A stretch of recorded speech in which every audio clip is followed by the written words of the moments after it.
विभाग के द्वारा दिनांक 22/10/24 को सीआईडी से मामले की जांच हेतु अनुरोध कर दिया गया है महोदय।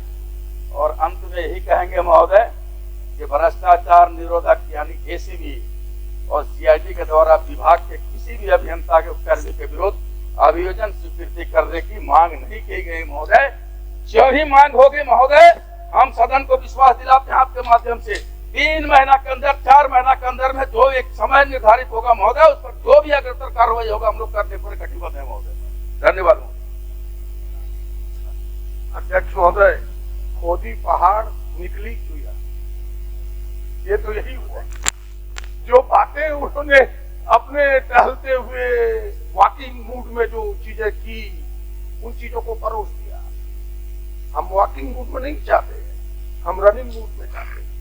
अंतर इतना ही है, तो वही कार्रवाई का फलाफल दिखना चाहिए। ये सारी बातें तो उस दिन आ ही गई थी। आप जोर से बोल के किसी चीज पर पर्दा नहीं डाल सकते, उनके तथ्यों की ओर जाइए। अध्यक्ष महोदय, मैं केवल 2 सवाल करता हूं। एक सवाल ये, जिस संतोष कुमार पर एफआईआर हुआ वो कितने दिनों से पदस्थापित थे इस राज्य प्रमंडल में? 15 सालों से। और किन किन पदों पर थे? वही कार्यपालक ऑफिस में भी, प्रमंडल में भी, सुपरिटेंडिंग ऑफिस में भी और चीफ इंजीनियर ऑफिस में भी। क्या वो सबसे खूबसूरत लड़का है इसलिए तीनों जगह रहता है? वो मैनेज करता है इन पदाधिकारियों को। और मेरे पास उनके ये 27 पेज के हैं, उन्होंने जो स्पष्टीकरण दिया है विभाग को। अध्यक्ष महोदय, ये 27 पेज का है स्पष्टीकरण। गंभीर आरोप लगाए हैं उन्होंने विभाग के कई सीनियर पदाधिकारियों पर, और उसके प्रमाण भी दिए कि हमने पैसे उन्हें कैसे दिए और गहने हमने कैसे दिए। मैं सरकार से पहला प्रश्न करता हूं, क्या इसको आपने गौर किया? उन्होंने जो स्पष्टीकरण दिया, क्या आपने इस पर कोई कार्रवाई के लिए अपना कदम उठाया? पहला ये। दूसरा, जो जिसका वो जिक्र कर रहे हैं अध्यक्ष महोदय कि भाई ये 7 समिति बनी, अध्यक्ष महोदय उसके कुछ शब्दों को मैं पढ़ना चाहता हूं, कुछ वाक्यों को, ताकि सदन भी इन चीजों से अवगत हो सके। अध्यक्ष महोदय, किसी निरंजन कुमार अधीक्षक अभियंता पेयजल एवं स्वच्छता नागरिक अंचल पर कई गंभीर आरोप भी संतोष कुमार द्वारा लगाया गया। समर्पित स्पष्टीकरण में रंजन कुमार प्रमंडलीय लेखा पदाधिकारी, श्री संजय कुमार विपत्र लिपिक के बैंक खाते में संतोष कुमार द्वारा राशि भुगतान का उल्लेख किया गया। इसके प्रमाण के रूप में भी संतोष कुमार द्वारा स्पष्टीकरण में अनुलग्न दिया गया। ये प्रमाण दे रहा है कि भ्रष्टाचार में वो भी भागीदार है और आपने एफआईआर किया नहीं, और आप केवल हमें कहला रहे हैं, जनता को दिखा रहे हैं कि नहीं हमने इतनी कार्रवाई कर दी। मान्य सर।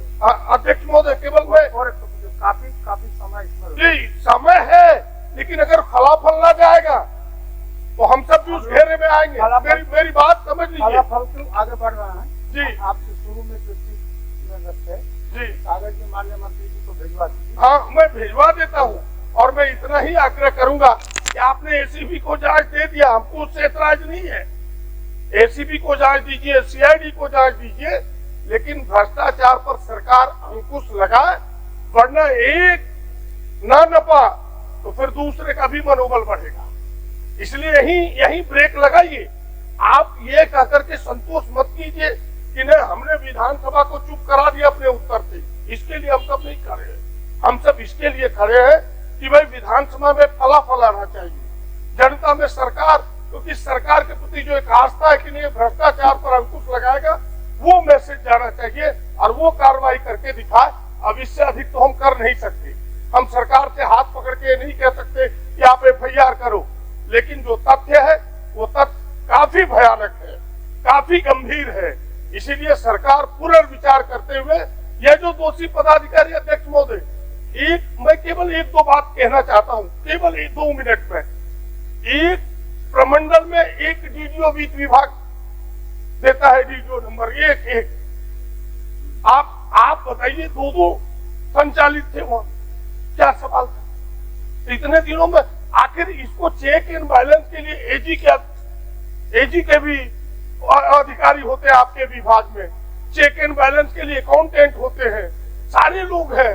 चेक एंड बैलेंस के लिए बैंक है, ट्रेजरी है, और ट्रेजरी को पता न चले कि फौर्जरी हस्ताक्षर करा के ले जाए। ये सारे लोगों की मिली भगत एक बड़ा घपला से बड़े चीजों को अंजाम देना है।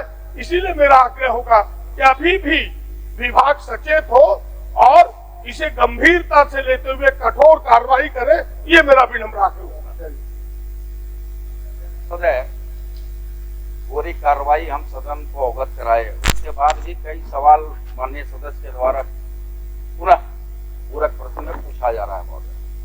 पहला उनका जो आया कि भाई वर्षों से पदस्थापित थे, उनको क्यों नहीं हटाया गया। महोदय आपको जानकारी देना चाहेंगे 29/10/2024 को स्थानांतरण कई लोग जो लंबे समय से वहां पदस्थापित थे उनको हटा दिया गया महोदय। दूसरा जो उनका है महोदय, वो कह रहे हैं कि भाई FIR करो। महोदय एक कांड का कितना FIR होगा महोदय।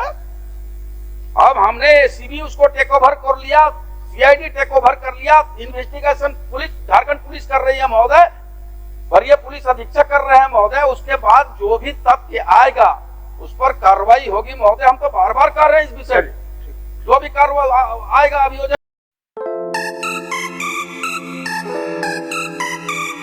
आपके घर की शान बढ़ाने के लिए लेकर आए हैं दुमका के सबसे बड़े मार्बल और granite showroom RK marble and granite, Shri Amra bypass road पर, दुमका रेलवे स्टेशन के पीछे।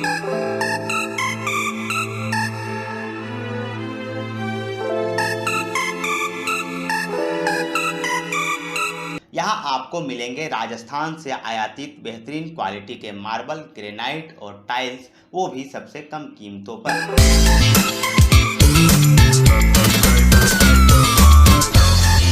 RK मार्बल एंड ग्रेनाइट, खूबसूरती और मजबूती का सही मेल। घर की हर जरूरत के लिए एक बार अवश्य पधारें।